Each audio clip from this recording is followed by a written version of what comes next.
Americans hesitant to back Obama on Syria. Video in News.com. Andrea Mitchell vertical bracket September 5, 2013. Americans hesitant to back Obama on Syria. Both the Senate and the House are facing overwhelming criticism back home from people who don't trademark want the U.S. to get involved in Syria. Representative Elijah Cummings, DMD, joins to discuss. Share this. Related videos. Transcript of this video. Andrea Mitchell. Full Senate vote in Syria next week. Andrea Mitchell. September 5, 2013. Americans hesitant to back Obama on Syria. Andrea Mitchell. September 5, 2013. September brings suicide into the spotlight. Andrea Mitchell. September 5, 2013. Civil war in Syria looms over G20 summit. Andrea Mitchell. September 5, 2013. Obama, Putin clash over Syria. Andrea Mitchell. September 5, 2013. Obama says confronting Syria is challenge for the world. Andrea Mitchell. September 3, 2013. Is there an immediate deadline for Syria strikes? Andrea Mitchell. September 3, 2013. Dem Rep. We won't trademark no yeas and nays until the trademark recalled. Andrea Mitchell. September 3, 2013. The region reacts to the crisis in Syria. Andrea Mitchell. September 3, 2013. FMR. Send, since when does element of surprise become an important? Andrea Mitchell. September 3, 2013.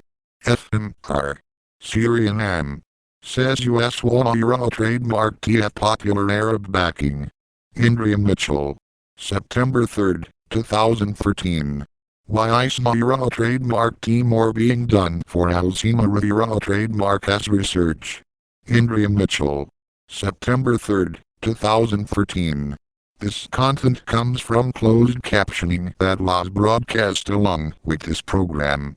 I think the administration has yet to enunciate clearly a broader strategy. Is greater than I'm not ready to vote on a resolution. I had more questions than I have answers. Is greater than senators this morning going into an intelligence briefing still on the fence. They and House members facing overwhelming criticism back home. From people who just do not want the U.S. to get involved in Syria.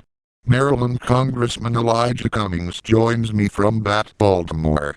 You've been out and about. What are people telling you? Is greater than well, Andrea, they are saying they do not want the president to take this action. Basically, Andrea, they have the backdrop of Iraq, and that's a very difficult backdrop to have.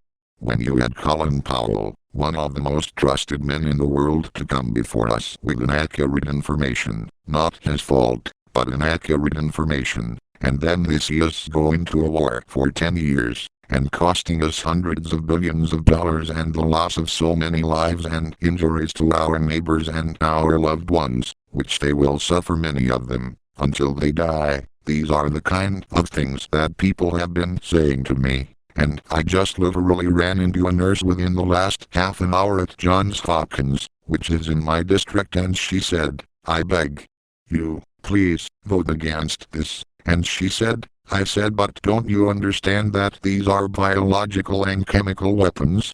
You would expect a nurse would understand. She said, I understand, but she says, you know, people have been using these weapons for years. And she said, you know, I just came from my son's school, and they didn't even have books. So I mean, why are we going to bomb some folks and we've got all our problems right here? And I think, when you combine Iraq, when you combine the fiscal situation that a lot of people find themselves in, and then all the questions that still remain, and any member of Congress that goes into this vote, even with the narrowing that has been done, and I applaud the Senate for narrowing it, the committee for narrowing it, this resolution, you've got to assume, and just based on all the things that I've heard, and I've been in just about every briefing, that the big elephant in the